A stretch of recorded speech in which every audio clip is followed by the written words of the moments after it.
Hi, can you hear me? I can hear you. Can you hear me? Okay, sorry. Yes, I can. Thank you. This is Sona. And can you see my screen as well? I can, yeah. Okay, that's great. Okay, that's fine. Swati, you can hear me?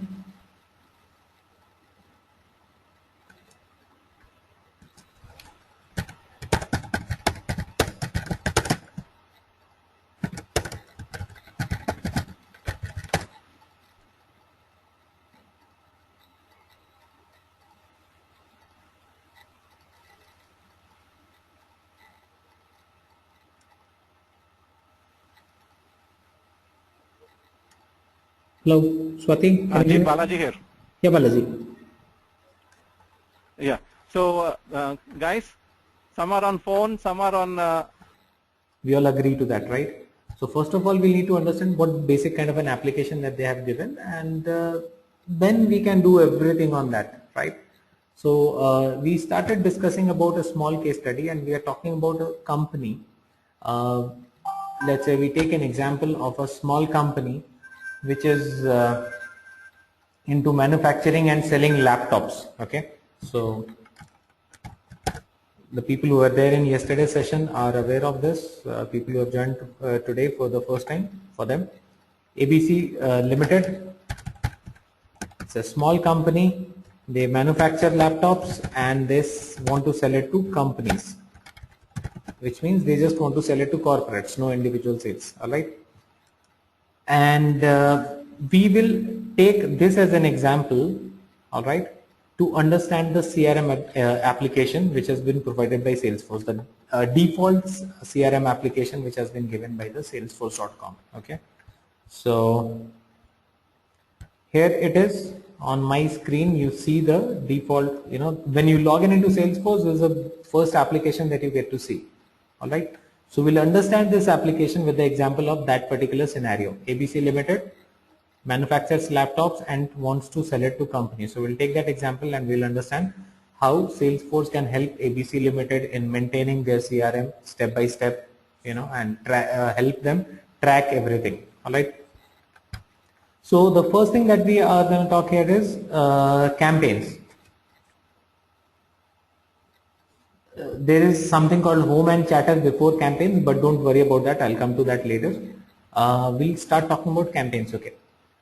Before we talk about campaigns, let's understand that every company does certain marketing activities, right? Promotional activities.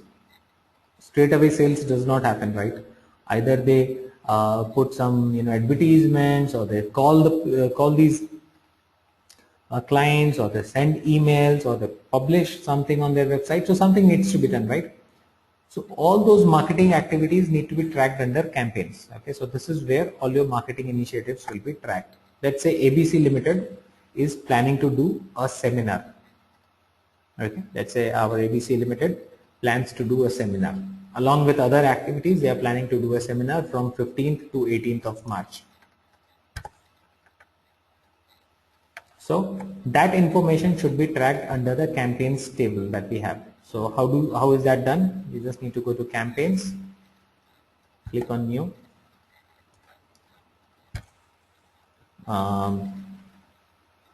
March seminar. So you put a name to that, you give a name to the campaign, whatever is suitable for it. Make it an active campaign. All right. Once the campaign is over or outdated, you should go and make it inactive, so that it cannot be associated with any business coming in. Type of campaign is, let's put it as a conference.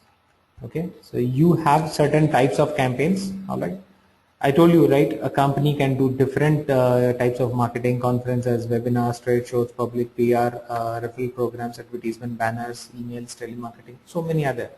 If you want more, or if you want to remove some of these, you can do that. So that is something which we will learn, how to remove, how to add these things, how to customize. That is something which we'll learn after a couple of sessions, right?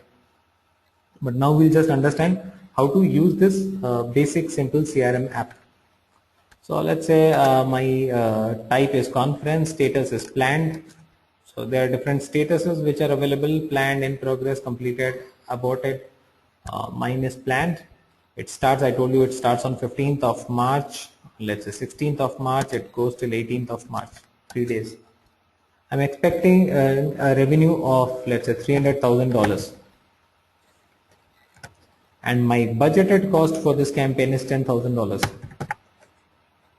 And my actual cost for the campaign is something which I'll get to know only after 18th of March. So I can leave this field blank.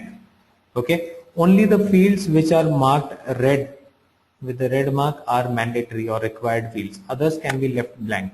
So whatever information you have, you will enter that information. What you do not have, you can just leave it blank. Expected revenue response, how many people will respond? I expect 3% people to respond back. How many people am I, reaching through this campaign? Let's say I'm trying to achieve, planning to reach at 1,000 people through this campaign. That's it. So enter the details, save it. Alright, so this is what a company should initially do. Before they start doing any campaign or promotional activity, all the campaigns should be tracked under these campaigns. Alright, why is this important? Because till the time you're not tracking your campaigns, you can never track which business came from which campaign. I'll give you a simple example. A few days back, in fact, sometime end of 2014, I was talking to a real estate company in India, and this is a pretty big company, and they are doing a good quite a good business. And I was asking this guy that do you have any idea which of your marketing strategies work for you, works better for you, or do you have any idea what is the percentage of business that you get from a particular marketing strategy? They have different ways of promoting their business. They do hoardings, they do newspaper advertisements, and then they spend certain amount on these search engine optimization and stuff like that, right? So there are 4 or 5 different ways of marketing that this company is doing. My question to them was that do you have any understanding which marketing plan works better for you? And these people had no clue. They said no. They spent a certain amount on each of them, but they did not have any clue on which one was better, whether newspaper was getting them more business or the hoarding was getting them more business. They did not have any clue. So, and then my next question to them was, then how do you understand where you need to put money? And they said that no, we have been just putting money, for years into certain campaigns, and that is how we have been doing, and we are getting good revenue. Overall, they are getting good revenue, right? Which means they do not have an understanding of whether what is the percentage of business that they get from hoardings, what is the percentage of business that they get from newspaper ads. No? Because they do not have any mechanism of tracking that. When a customer comes to that, most of the times you will see that businesses do not do this. When a customer comes to them, they do not try to figure out whether that customer came through a hoarding or a newspaper ad or through a phone call, something like that. That is a traditional way of doing business. Companies actually, there are some small companies or some mid-sized companies which actually do business in that form, and even some big companies do business in that form, that they just keep on doing the promotions without even understanding whether that promotional activity is fetching them some revenue or not, right? That is the reason why CRM first of all talks about campaigns. All your campaigns should be put in one place, so that every business that comes to you, every revenue that comes to you can be associated with a certain campaign, right? And then if it is associated with a certain campaign, then you will get to know that, okay, expected revenue, whether you reached that expected revenue or not. Budgeted cost you have, actual cost you will have. You need to understand whether you were actually able to, get back the money that you spent on the campaign, and after that, were you actually able to reach that expected revenue, whether you were able to exceed the expectation, or how did it work? Why is it so important? It's so important so that this time whatever you are putting, that's absolutely fine, but next year when you plan for the same kind of campaign, if you have numbers, you can easily decide whether you need to put more money on this whether you need to make it 20,000 or you need to make it 5,000. Fine. So any good company which does a business according to a plan, decides on their marketing roadmap start of the financial year, decides on their marketing budget start of the financial year, and also decides on which all areas they are going to put the marketing money into, right? So this campaigns table will help them understand and analyze the marketing plan. All right. So this is the first step. All right. So all the campaigns or marketing activities that a company is doing, those should be tracked under campaigns. The way we did this one, the same way. If you have another seminar happening in April, go ahead and click on new, add that one. If you have one happening in May, if you have a television ad, running in February, add that one. Every bit of promotion which includes any effort or which includes any money from your side, it's good to track that. Now, so that you know what is the source of a certain revenue coming to you. All right, that's one. Now, the moment these promotions are done, let's say this March seminar we are doing, we have invited people, they are coming, they come and they listen to the seminar, they see our products and everything. Some of them will show interest, right? Let's say I have invited 1,000 people. I said I have invited 1,000 people and I expect 30 people to turn up, and out of those 30, 5 of them came to us and said we are actually interested, we want to buy your product. That is how it works, right?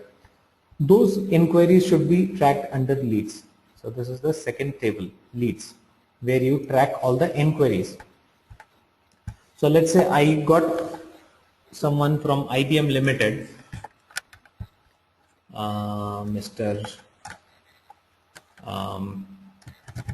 Ankit Tripathi, sorry, from IBM Limited, who is a sales manager. Okay, let's say this is the guy who came to us during the seminar and he said that, hey, we want to purchase some 20-50 laptops. I need the quotations. Can you just call us back? And during the seminar, so all these people who show interest, we should track their information in the leads table. The first name, last name, company, title, lead source we have. Did it come through a web? Did it come through phone inquiry, partner referral? What? Which campaign did this lead come from? This is very important. I talked about us, connecting the business coming in along with the campaign, right? So market that it came from which campaign? It came from my March seminar. Okay, so if we keep on doing this way, end of the day we will be able to do a reporting on which campaigns are more successful. Are we getting more inquiries in seminars? Are we getting more inquiries on the road shows? What is happening? So that you know which campaign is working good for you, which time of the year is good for you, which city is getting you more responses, right? So let's say if you're doing 2 seminars, one is in Los Angeles, the other one is in San Francisco. You just need to figure out which one is working good for you. Where did you get more response? So that next year you can plan your things. Which one should be done in a bigger scale? You know that. All right. So that's there. Now this lead thing is there. You can put the phone, mobile, fax, email ID of that person, website of the company in case you have. So all those details can be put and you can just save the details. So all the inquiries which come to you after doing the campaign should get tracked under the leads. So leads is the table where we will track all the inquiries. All right. So from campaigns, it goes to the leads. From leads, out of 5 leads, let's say you receive 5 leads. Okay, during the seminar there were 5 people who came to you and they told you that they are interested. All right, you come back, you have done the seminar, you come back to your company and you give these 5 leads to your sales representatives. Now these are the people who are going to call and follow up, right? Now when they start calling these 5 people, do you think each and every one of them will respond back? The chances are rare. Some of them will not respond. Some of them will say that no, we are not interested. That is what happens. You also go. Sometimes we go to certain places and we find someone asking if you are interested, and then we just say that no, I am not actually interested. I just was asking, or I was just inquiring on the pricing or something like that. So some people will be there, out of this 5, some of them would actually not be interested, and they would just have shown some sort of interest. Some will be interested, all right. So people who are not interested, you don't need to do anything for them. The sales representative does not need to do anything for them. They can just stay in the leads table, all right. But the ones who are actually interested, who are showing more interest and who want to go ahead and have further discussions on buying the laptops, for them what we'll have to do, we'll have to do 2 things. One, we'll need to break those leads.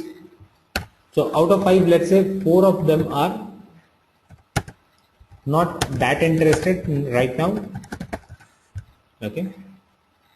One guy or one person is there who seriously is interested. So what we need to do, we need to create an account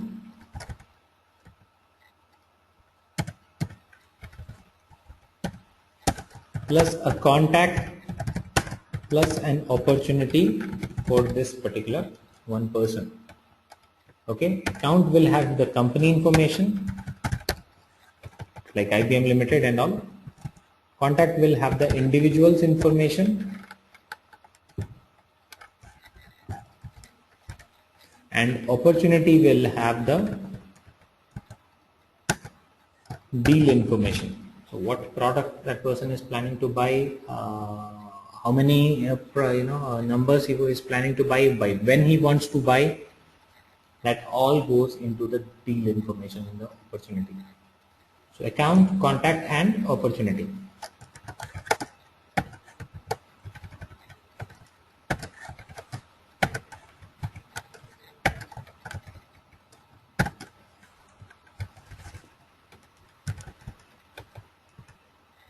Clear?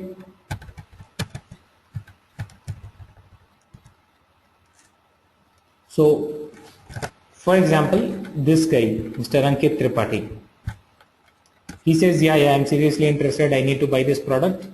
Okay. And, but he also tells us that I am just a sales manager. I cannot buy laptops. For, selling the laptops or for purchasing laptops, what I need to do is I need to consult the procurement department, and someone from that team will contact you to purchase the laptops. Quite possible, right? So in that case, what we'll need to do, we'll need to convert this lead into account, contact and opportunities. You see this account, company information will go here, contact, individual's information will come here, opportunity, the deal information will come here. Okay. So to convert a lead into account, contact, opportunity, we just need to go ahead and click on the convert button. We don't have to do anything else. We just need to click on convert. Converting a lead will automatically break this into company and individual information. Okay. So you can create an opportunity as well. So definitely one account, one contact will be created from that lead. One account and a contact. If you want, an opportunity will also be created automatically. See, if you do not want to create opportunity, you have an option of clicking on this, do not create any opportunity upon conversion in case. Okay. Want to create an opportunity, don't click on this, just click on convert.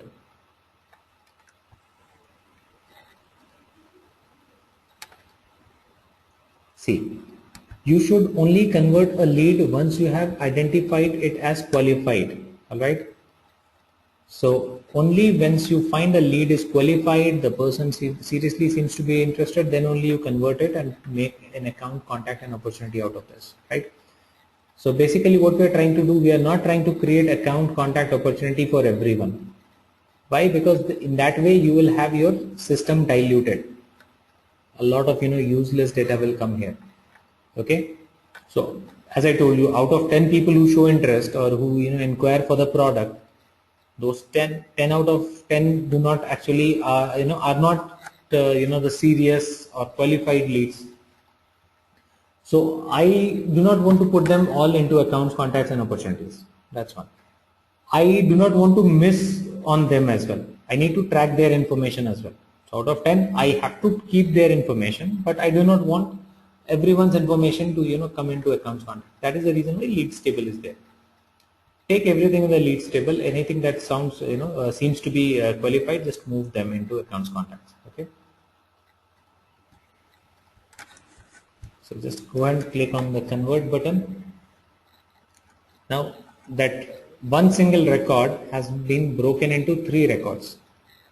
One company, one contact and one opportunity. So see, now it has become an account called IBM Limited. Now it's not a lead anymore, it's an account called IBM Limited. And you have the option of putting all the details of the account here. Things like the phone number of the company, website of the company. Now you have all the options of putting company information here. The revenue of the company, industry, type, billing address, shipping address, SIC code, how many employees are there, ticker symbol, all the company related information is available here. Okay. The individual's information has moved to contacts. Ankit Tripathi, sales manager, right? So now Ankit Tripathi has become a contact under that account. So IBM Limited has become an account for you and you have contact under this. If this gentleman says that you need to contact someone else in that company, you can add more contacts. IBM Limited, you might need to deal with multiple people under IBM Limited, right? So those should be added as new contacts under this. So let's say he says there is some other guy, Mr. Paresh Jain, who is responsible for procurement. So you can add one more contact, Paresh Jain. Now this is a contact, this is not a lead anymore, this is a contact. So you can put contact related details like birth date, phone, fax, mobile, email, assistant phone and all that stuff. So that's there. Okay, so we have an account here, IBM Limited, and we have 2 contacts for IBM Limited, Mr. Paresh and Ankit. Okay, this way you can have multiple contacts under account. Now the opportunity. Opportunity is something which tracks all the information related to the deal or the actual opportunity, right? Which means things like what is the amount that you are expecting from that deal, when are they planning to buy. So you need these information also, right? Company information is important, that we have tracked under accounts. Individuals information, contact information is important, that I have tracked under contacts. But don't you think I also need to track information like when this person plans to buy, how many laptops they plan to buy, okay? What is the current stage of our discussion? Is it at the initial stage? So that you can have smoother conversations with them every time you're talking to them, right? Let's say you called someone, this guy from IBM. They said that we want to buy in April. Okay, we plan to buy on 15th April. In that case, what will you do? Because they are planning to buy on 15th of April, you will just go a little less aggressive on this. So you would not call them every day. But if there is someone who says that I plan to buy 15th of March, by 15th of March, in that case you will need to follow up very frequently, call them and what happened, that sort of thing, right? So these informations are also important. There's this kind of information like when they are planning to buy, what is the amount that we are expecting. So that is all this information comes into amount. Let's say we are comes into opportunity. Let's say we are expecting a $20,000 revenue from them, and they are planning to buy by 18th of March, or let's say 31st of March. So all this information goes inside this. Okay, and then there is something which is very important, which is called a stage. Okay, what stage your opportunity is in. So some opportunities will be at a very initial stage, the discussion has just started, it goes for qualification, it needs analysis, value proposition, identifying decision maker, negotiations are going on, right? So your opportunity can be at different stages, right? So this makes a complete life cycle of an opportunity. Okay, so every opportunity has a life cycle. It starts and then it ends. Okay, either it ends as a one opportunity or a lost opportunity. If you don't get the business, if you are not able to sell the laptops, you close it as a closed lost. So let's say someone said that I want to buy by 31st of March. You keep on following up, you try to sell them, but they go and buy it from Dell. And for you, it's a lost opportunity. So you should mark it as lost opportunity. There's no point, you keep on following up after that also. You know that they have already purchased. They are not interested in buying from you anymore. If they have purchased it from you, then you make it as a closed one opportunity, right? Now, the good thing about all this is that because you connected your lead with a campaign, the opportunity also gets connected with the campaign. Later on, we'll see all these things. But just for your understanding, we connected the lead with a campaign, right? The opportunity also gets connected to the campaign automatically, and all the closed won opportunities. Closed won are the ones where we actually got the business, right? All these closed won opportunities are summed up under the campaign. So you don't have to do any extra effort to get a sum of how much revenue did you generate through a certain campaign. Got it? So this is a good thing about the CRM system that they are using. Alright, so all these functionalities are already there by default in Salesforce.com. Alright, so we started from campaigns, leads, accounts, contacts, opportunities. Okay, till here we are okay. Forecast is is a tab which allows you to do a bit of forecast. We'll learn how the forecast thing is done and all. So forecast allows you to forecast the sales of, let's say, next 3 months, next 2 months, next 1 month, or whatever. Then we have contracts. Okay, whenever you close an opportunity, whenever you get a deal, you will sign a contract or agreement with a customer. All those contracts are to be tracked under this contracts object. So this is where you don't write the terms and conditions of the contracts. Okay, so let me make it clear. Terms and conditions and the contracts, those are all on papers, right? This contract object tracks the contract start date, end date, who signed the contract, these kind of information, right?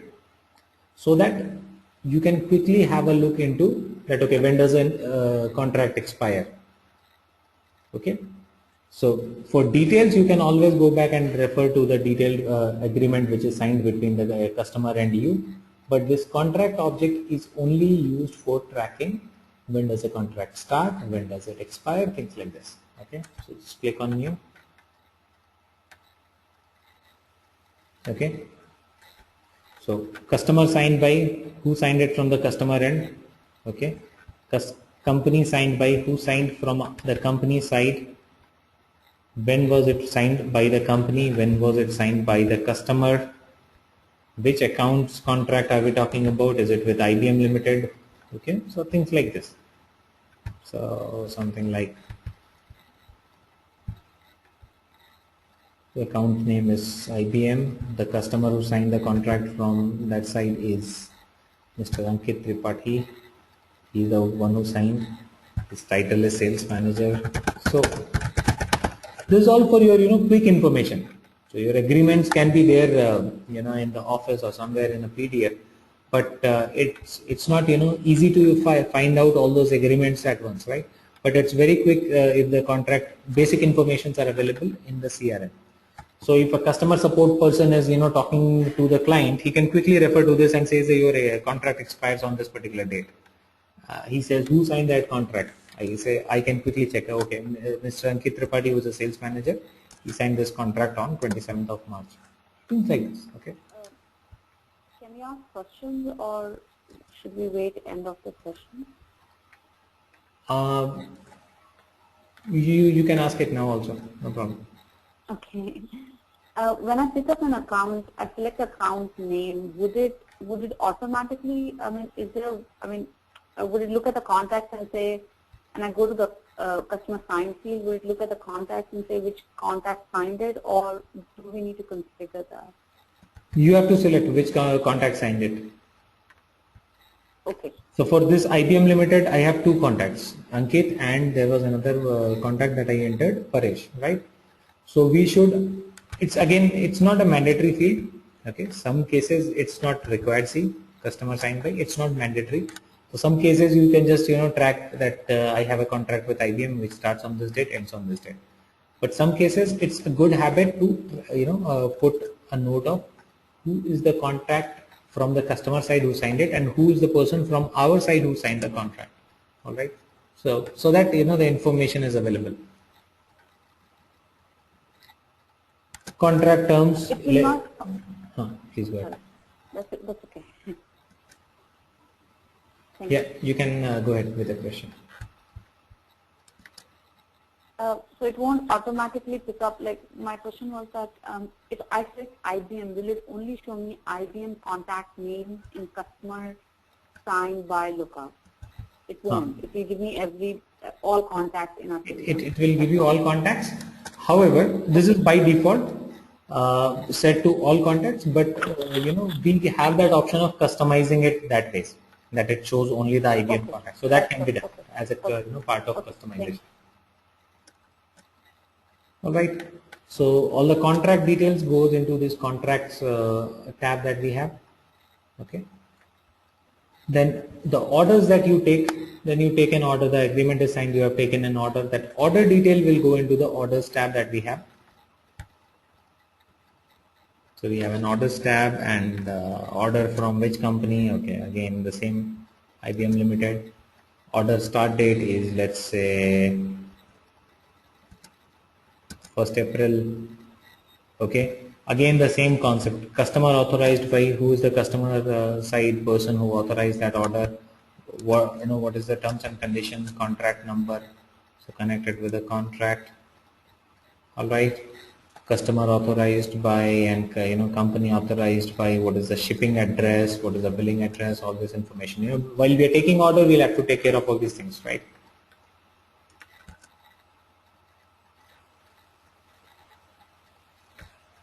So orders will get into this orders tab. So order is done, orders delivered, they have received the laptops, we have given them 50 laptops or 100 laptops, whatever was required by them, we have given them. Now what is the next thing? Sales is done. Next is, once they start using those laptops, they will have some issues, cases, complaints, okay, and they call back or they write an email, okay.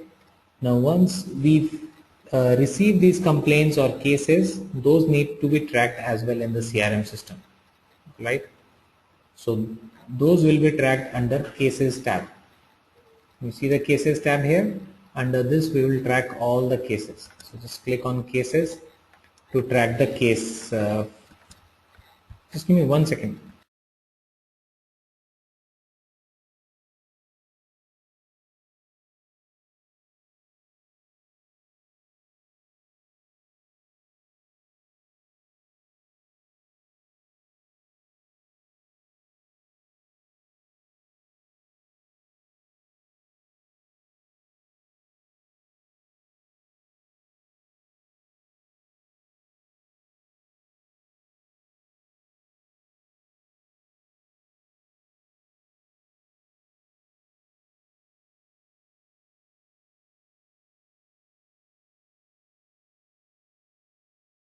All right, so I'm back.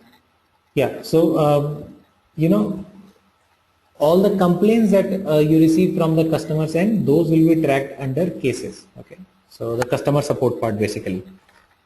So cases again, who is the from which account you have received the case, who is the person who has complained. Let's say from IBM Limited, the complaint was raised by Mr. Paresh.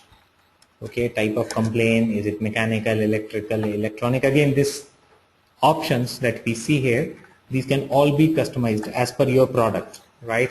So let's say we are talking about laptops, the type of complaint can be related to monitor, the processor, the hard disk problem, the external devices. So whatever, you can have your own list of types of problems or cases, right? Reason of the case can be there, installation, equipment complexity. So again, these options can all be changed. What is the status? Is it being it's a new complaint, it's being worked on, it has been escalated, so you can just put the status. Origin, did it come through a phone or an email or a website inquiry? Let's say it came through a phone, so save those details. Okay, now just like opportunity has a life cycle, it starts and then it ends, case also has a life cycle out of, right? So case will also get started somewhere and then it has to be closed. Okay, it's initiated, it started, and it needs to be closed. So that is about the case. We have another tab called solutions. What is solution? Solution is basically a tab where you can keep some of the common solutions listed. Let's say there is a common question that customers come up with, that the monitor is getting switched off after every 5 minutes. Okay, and the solution to that is that, okay, go and change the setting. Okay, so that's a common problem and there is a common solution for that.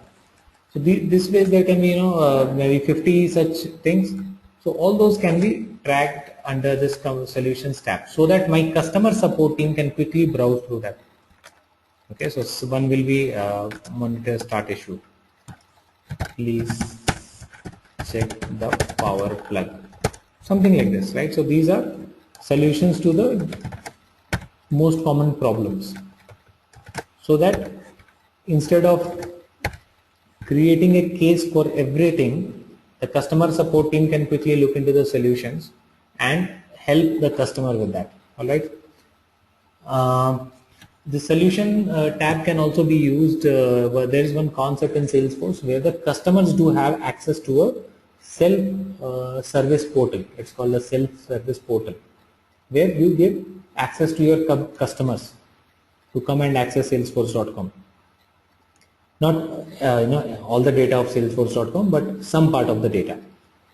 So solutions is a part of self-service portal as well. So where the customer can himself also search for the solution, instead of he raising a case and complaining, he can get solutions from there. So either the customer support team or customer himself can access solutions tab to get the solution to the most commonly faced problems. All right.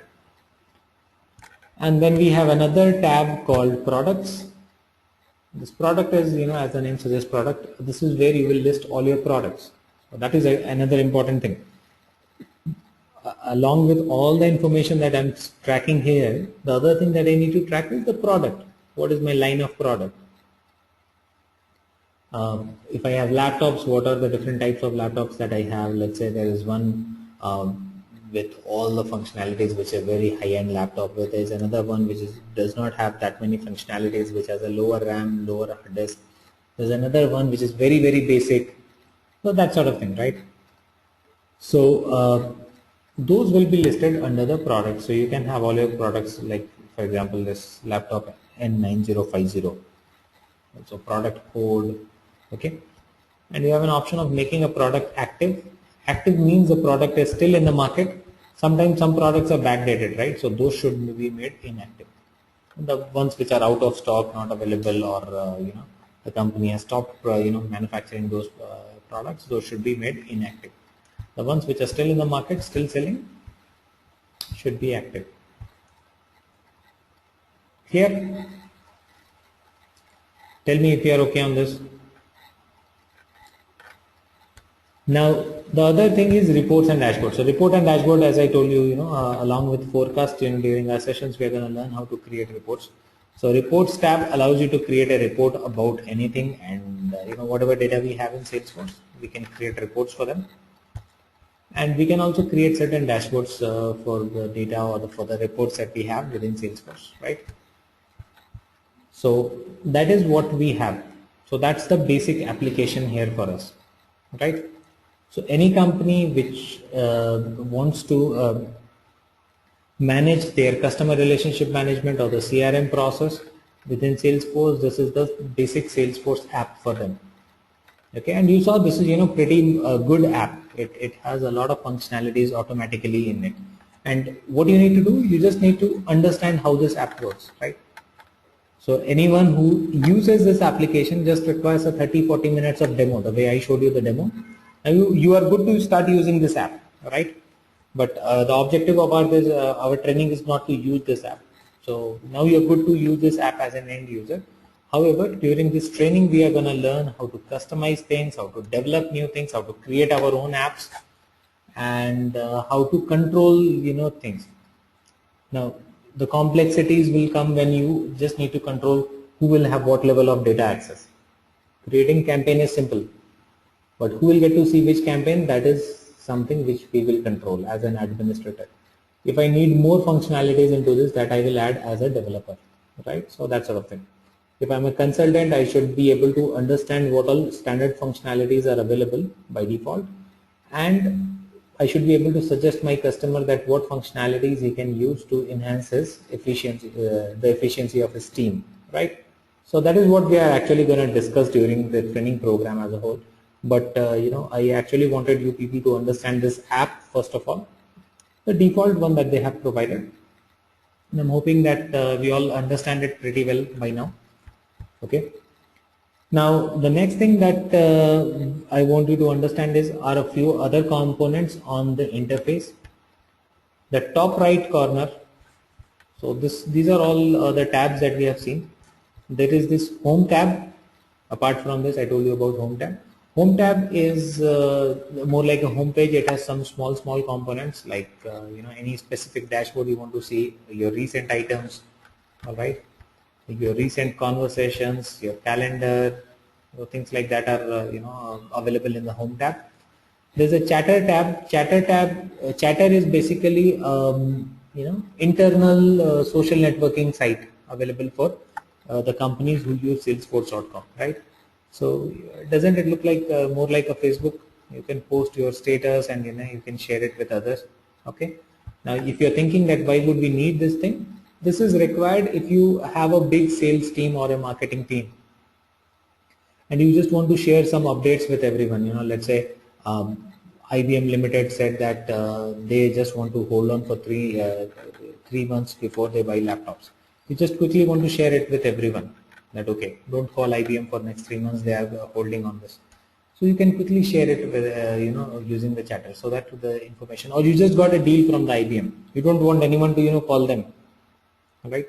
So you can quickly share that kind of information using the chatter. So it's used for communication, conversation, and it also provides you a chat window with which you can chat with your colleagues within the company. Okay, so this is a good feature.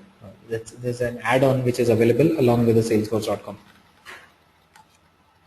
and then all these tabs.